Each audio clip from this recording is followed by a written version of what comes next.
Prenez la parole sur Sud Radio. Et oui, parce que l'exemple de Carmaux pose beaucoup de questions, comme quoi on n'a pas voté forcément Macron que dans les grandes villes. Qu'est-ce qui motive le vote Macron quand on est dans cette France périphérique, comme on le dit? Est-ce que Carmaux ça en fait partie?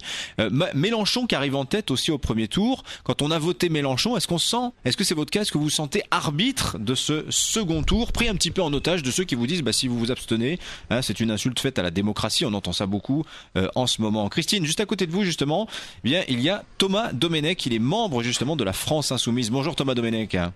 Bonjour. Vous travaillez à Pôle emploi, vous êtes candidat dans la deuxième circonscription du Tarn qui comprend justement Carmaux, membre donc du parti de Jean-Luc Mélenchon. Je vous pose la question Thomas Domenech, vous sentez-vous aujourd'hui, avec les 20% de Français qui ont voté Mélenchon, arbitre du second tour le 7 mai prochain?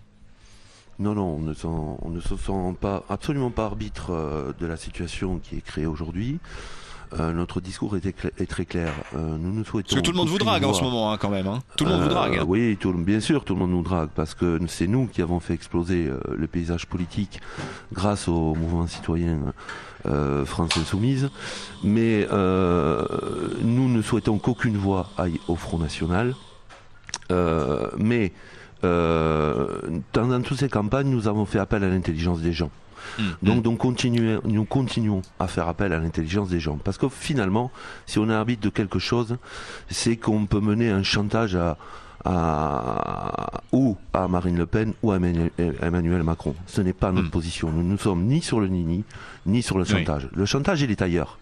Le chantage, c'est justement ce deuxième tour désastreux entre le représentant de la violence économique et sociale, Monsieur Macron, la perpétuation. Donc vous n'appelez pas à voter pour lui. Vous n'appelez pas à voter pour Emmanuel Macron. Il y a une consultation sur le site. Cette consultation, le résultat de cette consultation sera donné et nous appelons à l'intelligence des gens. C'est-à-dire que ce moment est un moment de pause et qu'ils regardent bien où est le chantage. Le chantage, il est où? Il est dans ce deuxième tour entre Emmanuel Macron, qui, je le redis, représente la violence économique et sociale, l'hyperlibéralisme, la commission Juncker, la poursuite du quinquennat. C'était un conseiller de Hollande, ça a été le numéro 3 de l'Élysée, c'est-à-dire du pouvoir absolu, secrétaire général adjoint. Il est là pour recycler le système, l'effondrement des partis traditionnels suite à la crise aiguë de la Ve République, PS, centre droit, UDI. Une partie. Bon, j'ai l'impression que vous me récitez un petit peu tout le programme de Jean-Luc Mélenchon. Je vous récite rien du tout. Mais vous me faites le CV d'Emmanuel Macron. Les gens qui nous écoutent ont fait leur choix. Laissez-moi finir, parce qu'en miroir, par contre, il y a le nationalisme ethnique. Il y a Madame Le Pen, mais qui ne présente elle non plus aucune garantie sur le libéralisme.